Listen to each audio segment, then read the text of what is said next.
अस्सलाम वालेकुम, मैं हूं फ़ाइज़ा कुरैशी। प्रोग्राम रज़ाकाराने वतन में एक मरतबा फिर आपको खुशामदीद एक नई एपिसोड के साथ और एक नई मेहमान के साथ। और आज भी हम बात जिन टॉपिक्स पे करेंगे वो बहुत ही इंपॉर्टेंट टॉपिक हैं और बहुत खूबसूरत टॉपिक हैं। ये कहना मेरे लिए बहुत ज़रूरी होगा क्योंकि हम बच्चों पे बात करने वाले हैं और जो शख्सियत हमारे साथ मौजूद हैं उनका एक वसी मुताला कह लीजिए या एक वसी तजुर्बा कह लीजिए बच्चों की लाइफ में, बच्चों की तालीम में, उनकी तरबियत में, उनके छोटी छोटी चीज़ों में, उनकी खुशियों में, उनके ख्वाबों से उनका बड़ा गहरा ताल्लुक़ रहा है। तो हम एक बहुत ही खूबसूरत मौजू पे बात करने वाले हैं और इसके साथ साथ मैं आपको ये भी बताती चलूँ कि तालीम से भी उनका एक बड़ा एक तजुर्बा है। उनकी पूरी ज़िंदगी तालीम में और media consultant as a media consultant उन्होंने गुजारी है और बहुत सारे तजुर्बात, बहुत सारी चीज़ें आपको यकीनन सीखने का मौका मिलेगा इस प्रोग्राम के बाद। कुछ थोड़ा सा तारुफ अगर मैं तफसील पे जाऊंगी तो मेरे ख्याल से पूरा प्रोग्राम क्या पूरा एक दिन लग जाएगा उनकी एक एक चीज़ को वजाहत देने में, आपको बताने में। थोड़ा सा मुख्तसर सा तारुफ जो है वो मैं आपके साथ शेयर करूंगी। सर सलीम मुग़ल साहब से आपकी मुलाकात कुछ ही देर में होगी और हम उससे बहुत सारी बातें करने वाले हैं। उनके बारे में बताती चलूँ, हमदर्द फाउंडेशन पाकिस्तान में डायरेक्टर प्रोग्राम रहे हैं, पब्लिकेशंस एडिटर हमदर्द नौनिहाल, हमदर्द सेहत, वफाकी उर्दू यूनिवर्सिटी में मास कम्युनिकेशन डिपार्टमेंट से उनका ताल्लुक़ है, पाकिस्तान बॉयज़ स्काउट एसोसिएशन में मीडिया कमिश्नर और मेंबर नेशनल काउंसिल भी रहे हैं। पाकिस्तान टेलीविज़न के लिए उन्होंने बहुत सारे काम किए हैं। पिछली एक दिहाई से माहाना वीडियो मैगज़ीन आँख मचोली से मुंसलिक हैं। डायरेक्टर प्रोड्यूसर होने के अलावा उसके बानी और एडिटर भी हैं। टीचर रिसोर्स सेंटर के टीचर और ट्रेनर की खिदमात भी हैं और बहुत सारी चीज़ें। एक director, presenter, columnist, feature writer हैं, मॉनिटर्स के प्रेसिडेंट हैं, जिसमें आप कह सकते हैं कि मुशायरे में तालीम और आगाही फैलाना है। और बहुत सारी चीज़ें ऐसी हैं जो कि हम जितनी बात करते जाएंगे और उनकी शख्सियत आपके ऊपर उतनी ही वाज़ेह होती चली जाएगी और बहुत सारी चीज़ें जो हैं वो आप उनसे सीखेंगे और यकीनन ये प्रोग्राम आपके लिए कहीं ना कहीं फ़ायदेमंद ज़रूर साबित होगा। हमारे साथ मौजूद हैं सलीम मुग़ल साहब और हम बात को उनके ज़रिए से आगे बढ़ाते हैं। अस्सलाम वालेकुम। वालेकुम अस्सलाम, कैसे हैं फ़ायदा? अल्हम्दुलिल्लाह सर, मैं बिल्कुल ठीक हूँ, आप कैसे हैं? बिल्कुल ठीक, अल्लाह का शुक्र। सर इतनी सारी आपकी बल्कि समराइज़ करके पढ़ा गया है, लेकिन माशाल्लाह इतना सारा कुछ आपने किया है और इतनी आपकी अचीवमेंट्स हैं। बहुत मेरे ख़्याल से तो पूरा दिन लग जाएगा उनको अगर हम तफसीली उनका बयान करेंगे और उनकी तफसील आपसे पूछेंगे। लेकिन सर तीन चीज़ें जो मुझे समझ में आईं और जो मेरी ऑब्ज़र्वेशन पढ़ के थी वो ये थी कि तालीम और बच्चों पे आपका बड़ा फोकस रहा है सर। और उसके बाद मतलब तालीम और बच्चे और इसके बाद एक अगर हम अपने कॉन्सेप्ट से सोचें तो एक अलग सी चीज़ मीडिया। तो इन तीनों चीज़ों को लेके सर कैसे साथ चल रहे हैं आप? मेरा ख्याल है ये मुश्किल तो नहीं होना चाहिए जी। बच्चे हमारा सब्जेक्ट है बिल्कुल। और बच्चे हमारी ज़िंदगी का मकसद है। हमने चला जाना है और पीछे एक अच्छी नस्ल छोड़ के जाना है। ऐसे ही है। तो जिस तरह हर पेरेंट के लिए होता है कि वो अपने बच्चों को मेनली फोकस करते हैं, वैसे ही मेरा ख्याल है कि हम भी अपनी जिम्मेदारी महसूस करते हैं, बल्कि हर फ़र्द को करनी चाहिए जी कि हमें अपनी तमाम तर तवज्जो अपने बच्चों के अलावा दूसरे बच्चों पर भी करनी चाहिए। बिल्कुल ऐसे हमारे बच्चे हैं और वो बच्चे उन पे आज तवज्जो ठीक से हो जाएगी तो हमारा कल अच्छा हो जाएगा। ऐसे ही है सर। तो और मीडिया मेरा सब्जेक्ट है। मैं इस सब्जेक्ट को भी बच्चों की इस्तेमाल करना चाहता हूँ। किया है, आपके इल्म में कि मैंने जब पाकिस्तान टेलीविज़न से मुताल्लिक था तो बच्चों ही के प्रोग्राम शौक से किया करता था। जी जी जी। जब भी मुझसे पूछा भी जाता था कि आपको किस प्रोग्राम में आपको भेजा जाए तो मैं कहता था बच्चों के किसी भी प्रोग्राम में। तो सोहेल राना के साथ काम किया और बहुत सारे काम किए, यूनिसेफ के साथ काम किए। तो मेरा ख्याल है कि हर वो आदमी जिसकी निगाह थोड़ी दूर तक भी देख सकती है वो बच्चों के लिए काम करना पसंद करेगा। सही सर। लेकिन आम तौर पे अगर हम देखते हैं तो लोग कहते हैं, मतलब अगर इंटरव्यू के लिए भी हम बुला रहे हैं किसी गेस्ट को तो ये होता है कि अच्छा बच्चों का प्रोग्राम है, तो लोग थोड़ा सा बल्कि अवॉइड कर रहे होते हैं। लेकिन आपने माशाल्लाह बहुत काम बच्चों के लिए किया है। हाँ, असल में होता ही है कि हर अहद में कुछ काम स्टेटस सिंबल बन जाते हैं। जी। हमारी बदकिस्मती है कि हमारे यहाँ बच्चों के काम स्टेटस सिंबल नहीं बने। तो इसलिए लोगों को ये बताना अच्छा लगता है। मैं मेरी फ़लाँ एल्बम आ रही है, मैं फ़लाँ गाना गा रहा हूँ, मैं फ़लाँ टीवी ड्रामे में आ रहा हूँ, जी हाँ। मेरा शो होने वाला है। जी हाँ। है ना। इसी तरह बिजनेस में बहुत सारे बिजनेस जो हैं वो स्टेटस सिंबल हैं। लेकिन कौमों के खोखला और कमज़ोर होने की यही तो निशानियां हैं ना, कि जिनको समाजी मर्तबे की अलामत होना चाहिए जिन प्रोग्रामों को और जिन चीज़ों को, वो नहीं है। बिल्कुल। और जिन्हें सोसाइटी में पीछे होना चाहिए वो इत्तेफाक से आगे हैं। सही, बिल्कुल से कुछ हमने तो जिक्र किया है, लेकिन आप भी कुछ हमें तफसील से बताइए कि अभी भी आपसे बात हो रही थी तो आपने बताया कि आप किताबें लिख रहे हैं और वो भी बच्चों के लिए हैं। देखिए, मैं तो अल्लाह से हर वक्त एक दुआ करता हूँ कि या अल्लाह मेरी जितनी भी ज़िंदगी रह गई है मुझसे बच्चों के लिए कोई बड़ा काम दे दे, ऐसा बड़ा काम कि कल ये बच्चे जब बड़े हों तो ये उम्मीद बन जाए हम सबकी ना, पूरे मुल्क की, पूरी कौम के लिए, सबके लिए, इंसानियत के लिए भी। तो इसमें मेरा ख्याल है कोई दो राय होनी ही नहीं चाहिए। सही। तो मेरे जहन में ये बात बिल्कुल घुस चुकी है और ये निकल नहीं सकती कि अगर देखें, मैं आपको एक वाक़या सुनाता हूँ, मज़ा आएगा आपको। आज चीन की तरक्की का पूरी दुनिया में शोर मचा हुआ है ना। हाँ।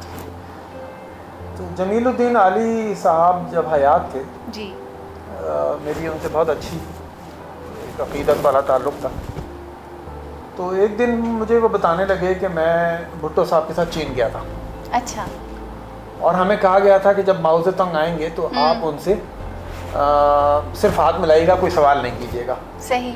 तो कहने लगे कि जब मैंने देखा कि माओ साहब जिसका हाथ पकड़ लेते हैं छोड़ते ही नहीं है, देर देर तक हाथ हिलाते रहते हैं, तो मैंने सोचा ये तो बहुत वक्त है, तो मैं सवाल कर ही लूँगा। सही। तो जब वो मुझ तक पहुँचे और उन्होंने मेरा हाथ पकड़ा तो उनके साथ एक खातून थी। मैंने उनसे कहा कि आप माओ साहब से पूछ के बताएं कि इन्होंने इस अरसे में ऐसा कोई एक काम क्या कर लिया है कि जिस पे इनको बड़ा इत्मीनान हो कि हमने एक बड़ा काम कर लिया। सही। तो जब उस खातून ने ये सवाल पूछा माओ साहब से, तो माओ साहब ने जवाब में उस खातून से कहा कि इनको बताओ कि हमने अपने बच्चों को पढ़ा दिया है, अब दुनिया एक नया चीन देखेगा। ज़बरदस्त। दुनिया एक नया चीन देखेगी। और अब देख रहे हैं हम। और देख रहे हैं हम, उस चीज़ को देख रहे हैं। जी। तो मैं आपको बताऊं कि वो लीडर, वो कौमें जो दूर तक देख सकती हैं, उनकी सबसे बड़ी प्रायोरिटी बच्चे हैं। बिल्कुल। जापान को उठाकर देख लें। सही। आज जापान दुनिया में ऑनेस्ट नेशन समझी जाती है ना। बिल्कुल ऐसे। उनका पासपोर्ट दुनिया का सबसे ज़्यादा अच्छा पासपोर्ट कहा जाता है। तो क्यों कहा जाता है? इसलिए कि वो अपनी नई नस्ल को, अपने बच्चों को आज इतनी तवज्जो देते हैं कि कल जब वो बड़े होते हैं तो वो ऑनेस्ट होते हैं, दूसरों के काम आने वाले होते हैं, अपने मुल्क के लिए अच्छा सोचते हैं, अपने लोगों के लिए अच्छा सोचते हैं, बड़े हो जाते हैं।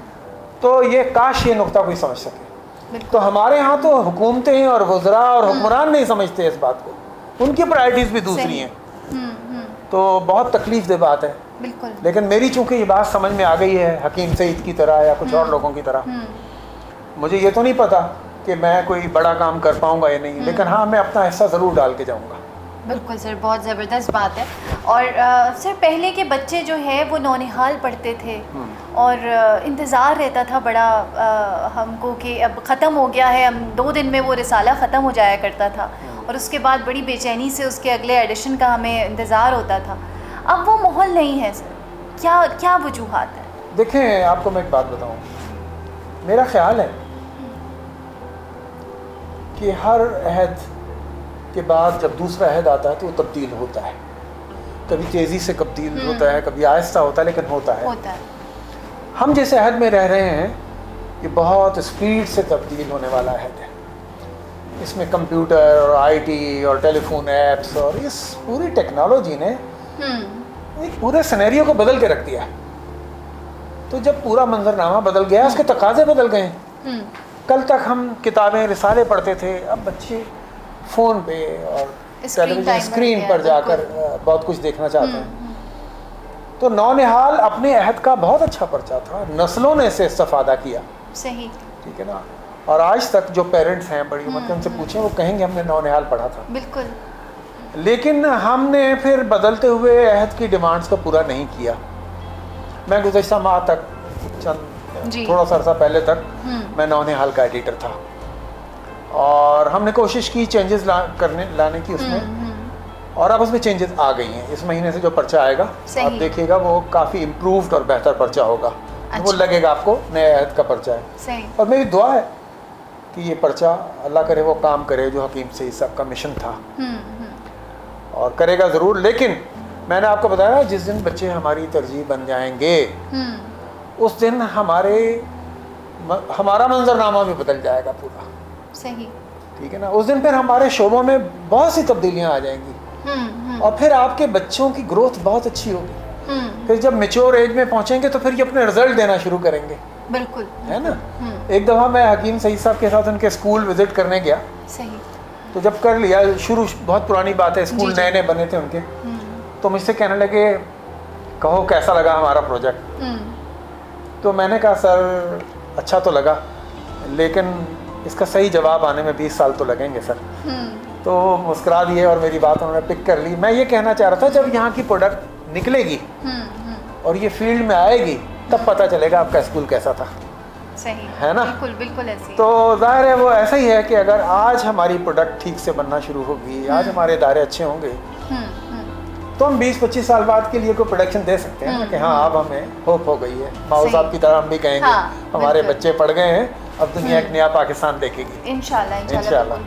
सर आप जो लिख रहे हैं अपने, अभी आप बच्चों के लिए लिख रहे हैं, किस चीज़ पे आप का फोकस होता है कि क्या चीज़ ऐसी है जो बच्चों के अंदर दिलचस्पी पैदा करे, वो पढ़ें, क्योंकि रीडिंग हैबिट्स ख़त्म हो चुकी हैं बिल्कुल। देखें मेरी एक बदकिस्मती ये रही कि मैंने सब कुछ लिखा। अच्छा अभी आप पूछेंगी बदकिस्मती कैसे रही? बदकिस्मती ऐसे रही कि जो राइटर अपनी एक डायरेक्शन तय कर लेते हैं उनको एक शनाख्त मिल जाती है। सही है। मसलन अगर कोई सिर्फ अफसाने लिखता है तो हम कुछ अरसे बाद जानने लगते हैं कि अफसाना निगार फ़लाँ। सही। या जो सिर्फ शायरी करता है तो पता चल जाता है फ़लाँ शायर। तो मैंने शेर भी कहे, मैंने अफसाना भी लिखा, कहानी भी लिखी, इंटरव्यूज़ भी किए, कॉलम भी लिखे। तो जब आप बहुत कुछ करते हैं तो आपकी शनाख्त नहीं बनती। लेकिन अब बहरहाल थोड़ा सा मैं फोकस हो गया हूँ। मेरी 2 किताबें आई थी, पहले दस्तक और जस्तजू, एक बच्चों की कहानियों पे थी और दूसरी IQ और जनरल नॉलेज की थी। अब मैं 4 किताबों पे काम कर रहा हूँ। अच्छा। मेरा एक अमेरिका का सफ़रनामा है। सही। और वो नौनिहाल में भी छपता रहा और अब वो फेसबुक पे मैं लगा रहा हूँ। अच्छा। तो उसकी कोई 12-13 किस्तें हो गई हैं और इतनी ही और हो जाएंगी तो एक किताब की शक्ल बन जाएगी। एक मैं किताब लिख रहा हूँ यंग पेरेंट्स के लिए, उसका नाम है अम्मी अब्बू के लिए, उसका नाम ही है अम्मी अब्बू के लिए। तो वो जो यंग पेरेंट्स हैं उनके लिए है, मगर वो रिवायती किताब नहीं होगी। उम्मीद है कि क्रिएटिव बुक होगी और उसमें कुछ नए तजर्बे हैं और उसमें विजुअल्स भी हैं और उसमें कहीं एक सिंगल लाइन से मैसेज जा रहा है, कहीं एक पेज से मैसेज जा रहा है, कहीं एक पोइम से मैसेज जा रहा है, कहीं एक किसी इक़्तिबास से मैसेज जा रहा है। तो वो मेरा ख्याल है कि अपनी असर पजीरी के हवाले से एक अच्छी किताब होगी वो है। और फिर मैं एक और पे काम कर रहा हूँ, बच्चों के रोल मॉडल्स। अच्छा। हाँ सही। तो मैंने सिर्फ उसमें मशहूर शख्सियात नहीं ले रहा हूँ, बल्कि मैंने ऐसे लोग उठाए हैं जिनका जो अपने स्ट्रॉन्ग करैक्टर के हवाले से सही है ना बड़े आदमी हैं। मैं मिसाल के तौर पर अगर मैंने कायदे आज़म को लिया है उसमें, तो मैंने इसलिए नहीं लिया कि उन्होंने पाकिस्तान बनाया था, वो तो बनाया ही था, वो हमारे मौसन हैं, वो हमारे पाकिस्तान के बानी। लेकिन मैंने एक तस्वीर उसमें ली है जिसमें कायदे आज़म ईद की नमाज़ पढ़ने आए हैं और उनको जगह नहीं मिली फ्रंट रो में, और वो कुछ 5वीं रो के कोने में एक जगह वहाँ खड़े हुए नमाज़ पढ़ रहे हैं। अच्छा। आपने कोई लीडर ऐसा देखा है जो 5वीं रो के कोने में खड़ा हुआ नमाज़ पढ़ रहा है? बिल्कुल। ये एक किरदार की मजबूती को, हाँ, मैं अल्लाह के घर आया हूँ, मैं यहाँ भी क्या बराबरी ना रखूँ बिल्कुल अपने लोगों, मैं आगे खड़ा हूँ दूसरे पीछे खड़े हैं, क्यों? अल्लाह के यहाँ जाकर तुम सब एक हो जाए ना। तो ये किरदार की मजबूत, तो मैंने इस तरह की चीज़ें लोगों के कैरेक्टर से निकाली हैं कि जो हमारे बच्चों के कैरेक्टर को स्ट्रॉन्ग करें। तो मुझे उम्मीद है ये किताब भी अच्छी किताब होगी। मेरा टारगेट है कि जनवरी तक मेरी 4 किताबें आ जाएं, दुआ करें। इंशाल्लाह सर, बिल्कुल इंतज़ार रहेगा किताबों का। और इस वक्त हम ब्रेक पे जाने का टाइम हो गया है, ब्रेक पे चलते हैं। बहुत सारी गुफ्तगू अभी बाकी है, हमारे साथ रहिएगा।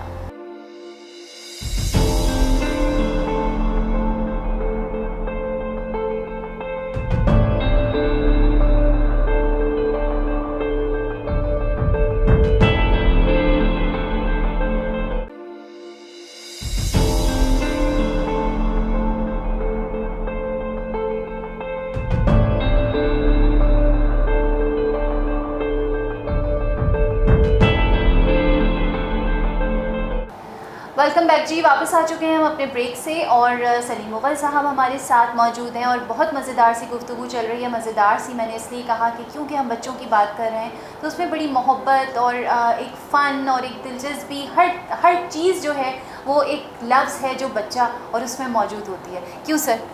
बिल्कुल ठीक कहा आपने। अब बच्चा जो है ना वो ज़िंदगी की अलामत है। जी हाँ, ज़िंदगी की हरारत है ना, सारी उमंगें, सारी खुशियाँ उसी बच्चे में हैं। बिल्कुल। हम मगर खुशी- बच्चों में ढूंढते कहाँ हैं ये, हम कहीं और ढूंढने जाते हैं और फिर मिलती भी नहीं है। ऐसे ही है बिल्कुल सर। और पॉजिटिविटी अगर हम कहीं पे भी, आजकल तो बहुत कम हो गई है, नापैद हो गई है, लेकिन बच्चों के अंदर अभी भी वो चीज़ मौजूद है और उनको देख के कुछ पॉजिटिविटी अपने अंदर देखिए absorb बच्चे दुनिया की सबसे ज़्यादा इनोसेंट मखलूक है, मासूम। और बच्चा जब भी पैदा होता है तो वो अपनी फितरत में मासूम होता है, वो तेज़ियाँ चालाकियाँ उसमें नहीं होती ना। बिल्कुल। फिर हम उन्हें सिखाते हैं, सोसाइटी सिखाती है उन्हें। जब वो बड़े होते होते हमारे रवैये देखते हैं, मुझे फ़ोन पे झूठ बोलता हुआ देखते हैं, है ना, और जब किसी डील में मुझे कोई गलत काम करते हुए देखते हैं, जब मुझे कानून तोड़ते हुए देखती हैं, ट्रैफिक की बत्ती तोड़ते हुए, तो बच्चे भी ख़राब हो जाते हैं। फिर वो बड़े होके हमारी तरह हो जाते हैं। वरना तो बच्चा, अल्लाह ने इतनी धुली धुलाई शफाफ सी मखलूक आपको दे दी है कि आप उसको अगर उसकी तरबियत प्रॉपर तरीके से कर दें, उस पर तवज्जो दे दें, और एक ख़ास एज ग्रुप में जो छोटी उम्र में बचपन में ही होता है उसमें उनकी करैक्टर बिल्डिंग कर दें, तो एक मजबूत नेशन तैयार है आगे के लिए। बिल्कुल। अब सर तालीम के ऊपर हम अगर बात करें तो क्या तालीम का एक कॉन्सेप्ट और एक जो हम एक सोच होती है, तालीम का लफ्ज़ अगर हम इस्तेमाल कर रहे होते हैं तो क्या वो यही है कि तदरीसी किताबों को पढ़ना है, उसमें से कुछ याद करना है और साल के आखिर में एक इम्तिहान देना है और पास होके आगे वाली क्लास में चले जाना है? मेरा ख्याल है हमारे यहाँ तालीम के कॉन्सेप्ट्स दुरुस्त नहीं है। अब देखिए इस वक्त तो नेट के होते हुए, फेसबुक के होते हुए, मैसेंजर के होते हुए और गूगल के होते हुए हम ये नहीं कहते, अब तो हर चीज़ हमारे पास अवेलेबल है। जी हाँ, जी हाँ। हम दुनिया के एजुकेशन सिस्टम का मुताला करके देख लें, एजुकेशन है क्या, क्यों है। अब आप जापानियों को उठाकर देख लें तो जापानी अपनी इब्तदाई क्लासों में आपको भारी भरकम मुश्किल मज़मून नहीं पढ़ाते, वो आपको मैनर सिखाते हैं, अखलाकियात सिखाते हैं। बिल्कुल। और आपको स्कूलों के अमली कामों में शरीक करते हैं, इवन वहाँ के बच्चे स्कूलों को साफ करते हैं, ठीक है ना। तो ये होता है कि वो अपनी प्राइमरी क्लासेस में तो यही, और या फिर वो बेसिक उलूम सीख रहे होते हैं जिससे उनको लिखना आ जाए या लिखा हुआ पढ़ना आ जाए, समझना आ जाए, वरना तो उनको मैनर्स पर उनके जोर होता है। सही। तो जब वो बड़े होते हैं तो अच्छा, इसी तरीके से हम फिनलैंड और दुनिया के दूसरे मुल्कों को भी उठाकर देखें तो एजुकेशन बेसिकली एक ऐसा सिस्टम है, एक ऐसा तरीका है कुछ जानने सीखने का कि जो बच्चों को पॉजिटिव साइड पर मोल्ड करता है, उनको पॉजिटिव डायरेक्शन दे देता है। बच्चे मस्बत सोचना शुरू करते हैं, बच्चे मस्बत करना शुरू करते हैं, बड़े होते होते उनकी शख्सियत मस्बत हो जाती है और सोसाइटी में उनका कंट्रीब्यूशन भी मस्बत हो जाता है। अच्छा, अब हम तो बदकिस्मती हमारी ये है कि हमारे यहाँ तो कोई एक एजुकेशन है भी नहीं ना। हमारे यहाँ मैट्रिक सिस्टम है, जी हाँ, हमारे यहाँ कैम्ब्रिज सिस्टम है, हमारे यहाँ दरसे निज़ामी है, हमारे यहाँ बैकवर्ड सिस्टम है, हाँ। और हमारे यहाँ एक और सिस्टम आ गया है कि वो थोड़ा थोड़ा सब सिस्टम से लेके बाज़ लोगों ने एक नया अपना एक जी वज़ा कर लिया है उसमें से। तो जाहिर है कि जब ये सब कुछ होगा तो उसमें फिर मसाइल तो होंगे। हर एजुकेशन सिस्टम से पढ़कर निकलने वालों की सोच और अप्रोच बिल्कुल अलग है, और वो बिल्कुल एक दूसरे के मुतज़ाद हैं। ऐसे ही है। और जब वो बड़े होते हैं तो उनकी शख्सियत दूसरे की शख्सियत से हम आहंग नहीं होती कहीं, है ना। तो उसकी वजह से सोसाइटी में इंतशार पैदा होता है। बिल्कुल। तो ये एक बाकायदा अलग मजमून है कि इसको पूरी तरह डिस्कस किया जाए कि एजुकेशन सिस्टम क्या हो। अब हमारी मौजूदा गवर्नमेंट ने कहा है कि वो एक एजुकेशन सिस्टम ले, जी, एक निसाब और एक एजुकेशन सिस्टम लेके आएगी। इस सिलसिले में कुछ ऐलानात भी किए हैं, अल्लाह करे कुछ हो जाए। सर हमारे यहाँ मुझे ऐसा लगता है कि तालीम जो है वो स्टैंडर्ड्स में डिवाइड हो गई है, और अगर आप कैम्ब्रिज में पढ़ रहे हैं तो उसका स्टैंडर्ड अलग है, अगर आप मैट्रिक सिस्टम में पढ़ रहे हैं तो उसका एक स्टैंडर्ड अलग है, और उन तब बच्चों की सोच भी उसी तरह से है। बिल्कुल ऐसा ही है। मैंने तो आपको बताया ना, यही बात जो मैंने की वही आपने की है कि जो सिस्टम बरतानिया से बनकर आ रहा है, जी हाँ, वो फ्यूचर में कैसी प्रोडक्ट चाह रहा है, उसने उसी तरह तो डिज़ाइन किया है ना उसको। और हमारे जो दादा परदादा बनाकर छोड़ गए थे मैट्रिक सिस्टम में, हम उसी को लेकर चल रहे हैं। और दर्स निज़ामी जो कभी हुआ करता था इस तरह कि उसमें आपने फ़िक़ा को पढ़ना है, उसमें आपने मंतक़ को पढ़ना है, उसमें आपने जिन मज़ामीन को पढ़ना है, उसी तरह चले आ रहे हैं। अच्छा, ज़माना बदल गया है, ज़माने की डिमांड्स बदल गई हैं। तो अगर आप ज़माने की डिमांड्स के हिसाब से चीज़ों को नहीं बदलेंगे, नई चीज़ों को अडॉप्ट नहीं करेंगे, उनसे दूर रहेंगे, बहरहाल ये एक मामूली का टीवी के सामने बैठकर, कैमरे के सामने बैठकर बात कर लेना तो आसान है, लेकिन ये इतना आसान है नहीं, प्रैक्टिकली बहुत मुश्किल, बहुत मुश्किल। और हमारे यहाँ तो आप देखें ना कि कायदे आज़म को 1 साल की मोहलत मिली थी पाकिस्तान बनने के बाद, लेकिन उन्होंने अपने इस 1 साल के अरसे में भी एजुकेशन कॉन्फ्रेंस तलब की, क्योंकि एजुकेशन उनकी प्रायोरिटी थी। उनका ख्याल था पाकिस्तान बनने के बाद अगर हमारे एजुकेशन के इदारे मजबूत हो जाएं तो हम कामयाबी से अपनी मंजिल की तरफ चल देंगे। बिल्कुल। लेकिन बदकिस्मती से ऐसा नहीं हुआ। और उसके बाद फिर हमारा लैमिक प्रोग्राम आया, फिर हमारा each one teach one program आया, फिर हमारा लैमिक प्रोग्राम आया, फिर हमारा जुनेजो साहब की नई रोशनी प्रोग्राम, कितने एजुकेशन के प्रोग्राम आए और सब फ्लॉप हो गए। इसके पीछे वो सिंसियर एफर्ट नहीं है, उसके पीछे वो डेडिकेशन और कमिटमेंट नहीं है। और सच्ची बात ये है कि जो हुकूमतें आती हैं, आती रही हैं, मैं किसी एक को टारगेट नहीं कर रहा हूँ, हम जब उनकी बातें सुनते हैं, उनके इश्यूज़ को देखते हैं, तो हम ये महसूस करते हैं कि उनको नॉन इश्यूज़ में उलझा दिया गया है जी, है ना। वो सुबह से शाम तक ये उसके खिलाफ बयान दे रहा है, वो उसके खिलाफ बयान दे रहा है ना। और इनकी गुफ्तगू से नहीं लगता कि इस बंदे से जो सवाल करो ये छोड़ के एजुकेशन पे आ जाता है ना। तो एजुकेशन तरजीह नहीं है, बच्चे तरजीह नहीं है, तरजीह नहीं है, बिल्कुल। सर आपको क्या लगता है कि अगर जैसे अभी निसाब की बात हो रही है, तो अगर यकसा निसाब कर दिया जाए तो कुछ बेहतरी आ सकती है?